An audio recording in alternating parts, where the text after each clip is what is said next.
안녕하십니까. 세상 읽어주는 남자 이상훈입니다. 오늘은 TSMC 창업자 장중모에 대해서 말씀드리겠습니다. 그가 최근 미국 브루스킹스 연구소를 대상으로 강연을 했습니다.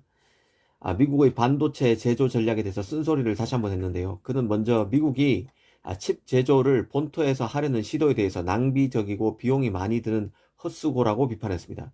특히 비용 관점에서 칩 제조는 미국에서 경쟁력이 없다고 다시 한번 강조했습니다. 그는 그러면서 TSMC도 미국 오리건주에 팹을 운영하고 있는데 이 시설 확장을 할 수 없었다고 했습니다.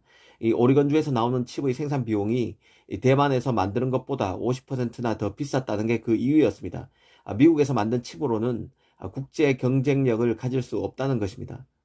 또 인력난에 대해서도 한마디 했는데요. 미국의 칩을 제조하는 데 필요한 인재가 없다는 것입니다. 미국에는 반도체 인재가 전 세계에서 가장 많지만 미국이 확보한 인재는 칩 디자인에 국한되어 있다고 했습니다. 대만, 한국에는 공정 엔지니어가 있지만 미국은 칩 제작은 일찌감치 저부가치 산업으로 보고 제조에서 손을 떼온 탓에 인재가 없다는 것입니다. 장중모는 미국이 반도체 제조 시설을 미국에 두기 위해 마련한 그 칩스 법안에 대해서도 첨단 생산 시설의 계속 증가하는 수요를 충족시키기에는 충분하지 않다고 했습니다.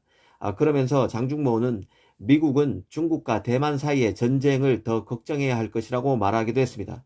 전 세계에서 가장 첨단화된 칩의 90%가 대만에서 만들어지기 때문에 양안 간의 전쟁이 나게 되면 미국과 같은 칩 소비국들은 큰 낭패를 보게 될 것이라고 했습니다.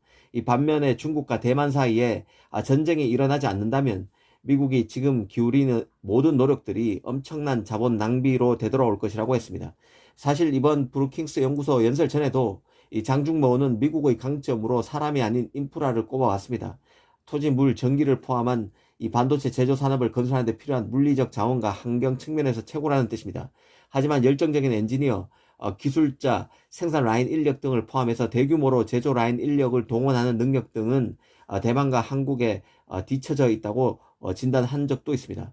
이 삼성 TSMC 관점에서 보면 미국의 파운드리 공장을 짓는 것은 장점보다는 단점이 많습니다. 장중모가 말했듯이 미국이 공장을 유치하기 위해 내걸고 있는 보조금 등 각종 당근책은 영원히 지속될 수 없는 것들입니다.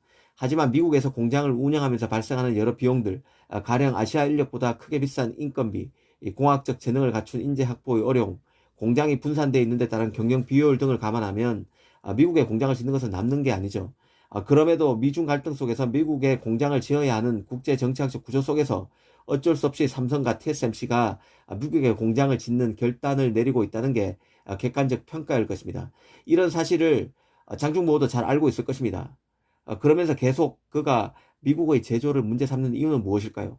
미국은 반도체를 전략 물자로 규정하면서 새롭게 공급망을 구축하고 있는 상태입니다. 그 결과 삼성 TSMC가 미국에 팹을 짓는 등 제조 시설을 대거 만들고 있습니다. 여기에 메이드 인 USA를 대표하는 칩질라 인텔도 파운드리 사업 재진출을 선언하면서 동맹 내 경쟁자인 삼성 TSMC를 본격적으로 견제하고 나선 상태입니다.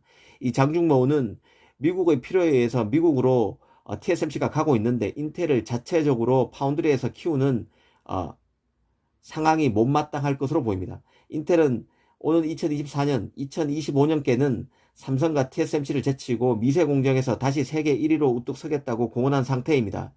결식은 앞으로 슈퍼무어의 법칙이 가능할 것이라며 리본팻 그리고 파워비아 여러 반도체 조각을 한데 쌓는 패키징 기술이 바로 인텔의 비밀 경기가 될 것이라고도 했습니다. 리본팻은 쉽게 말하면 게이트 올 어라운드입니다. 이걸 인텔은 자체 네이밍을 해서 리본팻으로 부르고 있는데요. 게이트가 채널을 감싸는 방식으로 핀백 공정보다 닿는 면이 한 개 더 드러나는 트랜지스터 구조를 말하는 것입니다.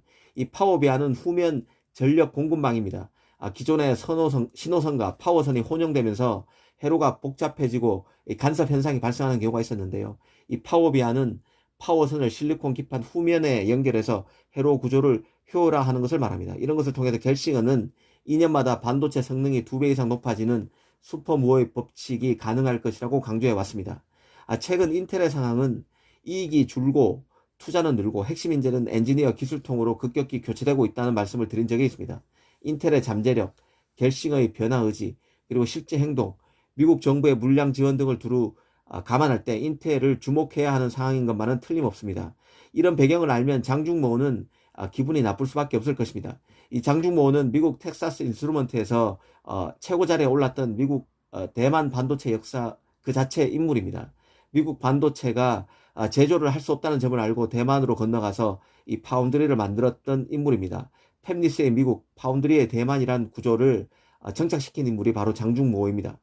그런데 이제 세월을 거슬러 미국이 반도체 파트너인 대만의 먹거리, 대만의 심장과도 같은 사업인 파운드리를 본격적으로 건드리고 있습니다. 왜 장중모가 기회가 나면 미국의 반도체 제조 구상에 대해서 악담을 퍼붓고 있는지 한편으로 이해할 수 있다는 생각이 듭니다. 감사합니다.